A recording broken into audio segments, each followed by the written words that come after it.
Okay.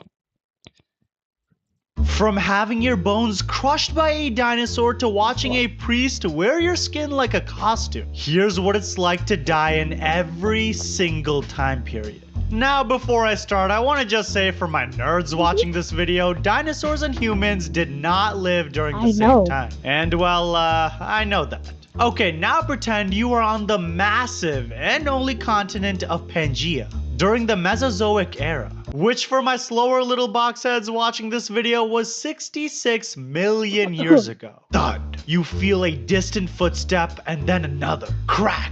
Branches snap like bones, then you see it. The subscribe button. Wait, not that. It's a T-Rex! 20 feet tall, 40 feet long, and it's staring right at your funky ass. Okay. You freeze because what the hell? But you're too late because it's already charging straight at you. Boom! The impact of its footsteps shake the ground underneath you. At this point, you've probably already pissed your pants. You turn around and start running for dear life. But you're nothing, just a snack in motion. Snap! Its jaws close around your lower half with bone-crushing force. You're lifted into the air, screaming for Boxhead to save you, as blood spews out of your body rapidly. Crunch! Your spine breaks. What? Yeah.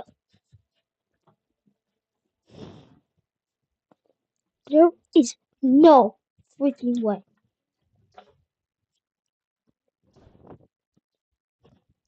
I'm getting a drink right now, bro.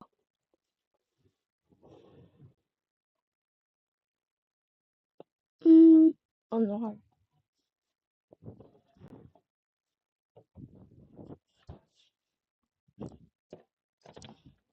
Okay, I'm back.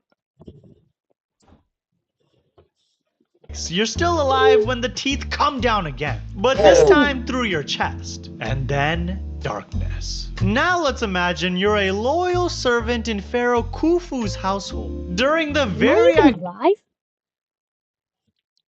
Yo, Chad, do you think I'm lying? I am. Iconic ancient Egypt times, which was 2500 BCE. For years, you've lived in relative luxury, attending to his every need. Now, he's dead. That must mean it's your time to be rich. Well, ladies and box heads, you're dead wrong. According to ancient tradition, the pharaoh's most devout servants must accompany him to the afterlife. Yup. So your ass is dragged to the tombs as well. The massive entrance slab seals behind you. You're not alone in this tomb. Dozens of other servants stand in absolute darkness. The priests have left, the workers have sealed every entrance. You are now entombed with your pharaoh forever. Even if you're still alive. Drip, drip, drip. Water echoes somewhere in the blackness. But it might as well be on another planet. The air grows thick and stale. With so many people breathing in such a confined space, the oxygen depletes fast and well, it starts to get hot. Some servants will start to cry, others pray desperately to the gods. A few pound uselessly against the walls to try and escape. But these walls are 3 feet thick. I mean, no one is coming. Hour by hour, the air becomes poisonous. Your head pounds, your vision blurs, even in total darkness. The weaker servants collapse first, hitting the floor as they suffocate. Their bodies twitch and seize. Now, it's your turn, buddy. You're dying now, you can feel it. In some useless attempt to live, you claw at the walls until your fingernails break and Ooh, that must hurt. Damn. bleed. The chamber fills with the stench of death and human waste as people lose control. Your lungs burn like fire, your heart beats desperately against your ribs. But there's no oxygen left.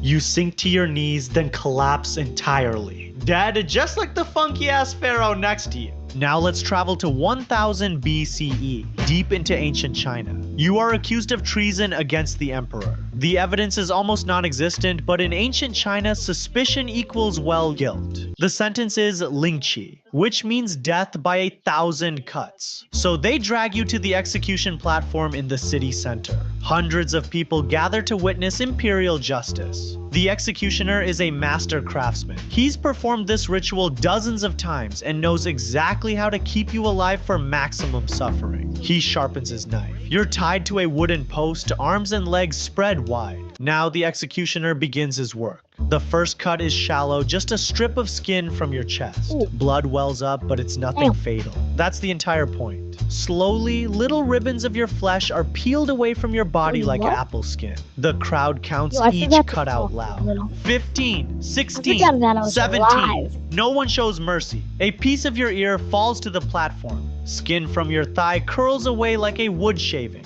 The executioner works away. Blood loss makes you dizzy, but they keep you smelling salts. They won't let you escape into the darkness that easily. 200! 201! Not too long ago. But wait, maybe your crime was different. Maybe it wasn't treason. Maybe your crime demands being cooked alive. What happens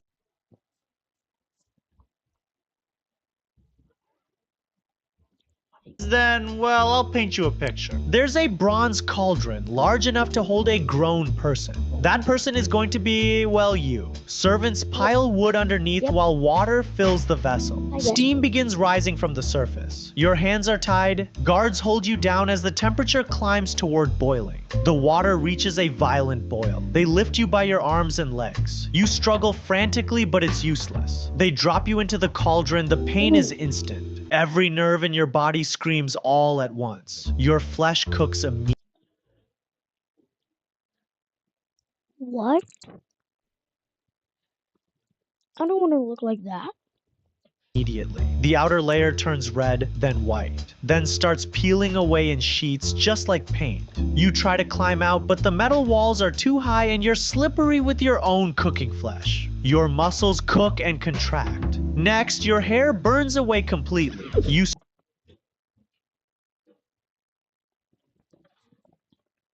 Why does bro look like Jack the Skeleton? Scream until your throat is raw, but the sound disappears in bubbling water. Your body is literally being cooked alive. Eventually, mercifully, your heart stops beating. They fish out what remains with long poles. Now let's time travel to 399 BCE in ancient Greece. You are a philosopher in Athens. Your fresh ideas threaten the order. You corrupt the youth with dangerous questions, they say. The jury of 500 citizens has spoken. Death by hemlock. The executioner brings a simple clay vessel filled with dark liquid. Hemlock plant extract mixed with water. It smells bitter like crushed poisonous herbs. Your students and friends gather in the prison cell. They cry openly. You lift the hemlock to your lips. Farewell, my friends, you tell your companions. You drain the cup in one long swallow. The taste is horrible, bitter and earthy like chewing dirty roots. But you keep it down. For several minutes, nothing happens. You continue discussing philosophy as if nothing has changed. Then you feel it beginning. It starts in your feet, a strange numbness like they've fallen completely asleep. Hemlock attacks the nervous system slowly, shutting down your body from the limbs inward. But unlike other poisons, it leaves your mind completely clear. You'll be alert for the entire process. The paralysis moves up your legs. You try wiggling your toes, but they don't respond to your commands. Your waist goes numb, then your chest. Your lungs start failing. Each breath requires more conscious effort, but your mind remains razor sharp.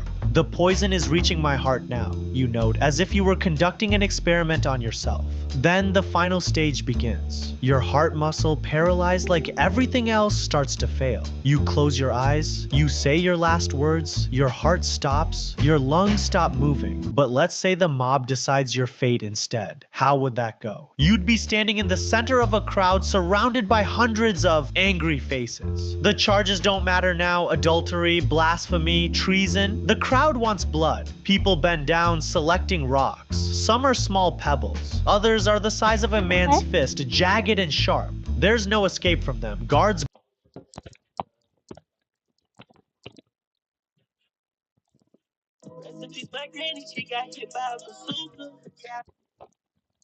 I had to. I'm sorry. block every exit. The circle closes around you like a noose. A rock hits your shoulder. It stings but doesn't do serious damage. Then another and another. A sharp stone catches you above the left eye. Blood streams down your face, blurring your vision. The crowd roars in approval like animals. More stones rain down. They hit your arms, chest, and legs. Each impact sends jolts of agony through your body. A large rock hits your ribs. You hear them snap like dry branches. Breathing becomes torture. You fall to your knees, desperately trying to protect your head with bloodied hands. But the stones keep coming relentlessly. A rock the size of bread strikes the back of your head.